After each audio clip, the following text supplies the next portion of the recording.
パンと文明の歴史、文明を作った魔法の糧。サンドイッチ。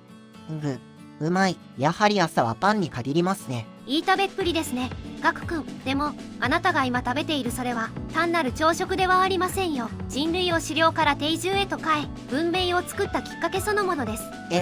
このサンドイッチが文明を作ったんですか？大げさだな。大げさではありません。パンがなければピラミッドもスマホも生まれなかったかもしれません。今日は小麦粉と水と酵母が起こした化学反応と人類の歴史の物語です。そもそもパンって不思議だと思いませんか？ただの粉と水を練って焼くだけならカチカチのせんべいみたいになるはずです。確かに。なんであんなにふわふわに膨らむんでしょう？それは酵母、イーストという微生物のおかげです。彼らが小麦粉に含まれる糖分を食べて分解するときにガス、二酸化炭素を出します。そのガスが生地の中に閉じ込められて風船のように膨らむんです。じゃあパンのあの穴って微生物のゲップってことですか？まあ平たく言えばそうです。そしてこの反応を発酵と呼びます。でもただガスが出るだけじゃダメなんです。風船に穴が開いていたら膨らみませんよね。ガスを逃さないゴムのような膜が必要です。それがグルテンです。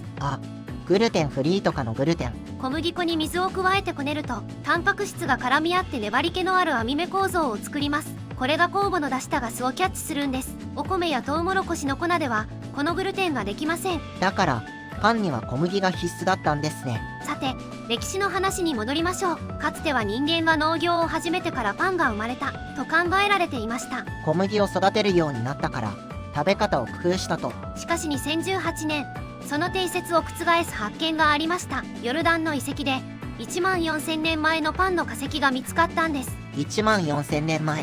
それは人類が本格的な農業を始める4000年も前のことでした。じゃあ狩猟採集時代にパンを焼いてたんですか？そうです。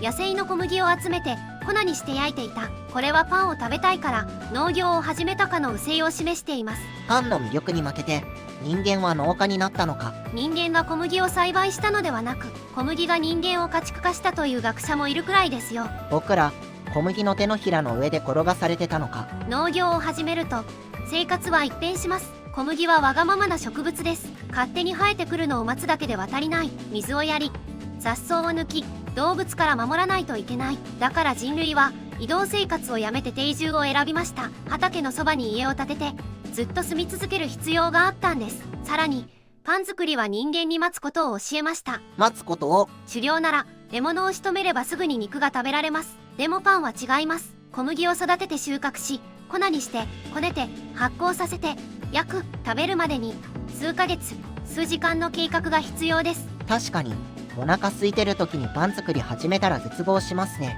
だからこそ計画性や忍耐が必要になったんです。未来のために今働くという概念が脳を進化させました。パン作りがメンタルトレーニングだったなんて。そして定住して小麦を蓄えることで余剰、余りが生まれました。食べ物に余裕ができると全員が農作業をしなくてもよくなります。すると土器を作る人、建物を作る人、星を読む人など専門職が登場します。パンを管理するために文字や計算も生まれ、やがて国家や文明が誕生しました。古代エジプトではパンとビールが給料として支払われていたんですよ。ピラミッドを作った労働者たちもパンのために働いていたんですね。時代は進んで古代ローマ帝国、ここでもパンは政治の中心にありました。パンとサーカスという言葉を知っていますか？聞いたことあります。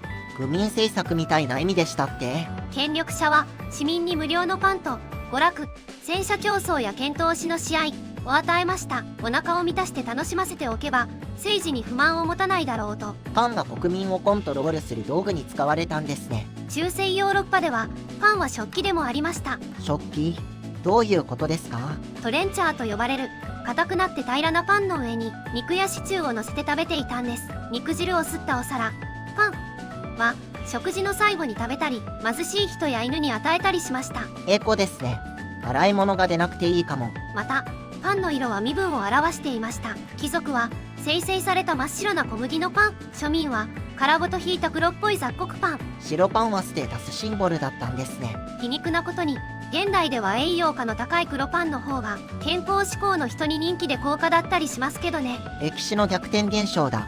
面白いですね。日本にパンが伝わったのはいつ頃だと思いますか？明治時代とか文明開化で？もっと前です。1543年種子島への鉄砲伝来と同時期です。ポルトガル人が持ち込みました。パンという言葉もポルトガル語です。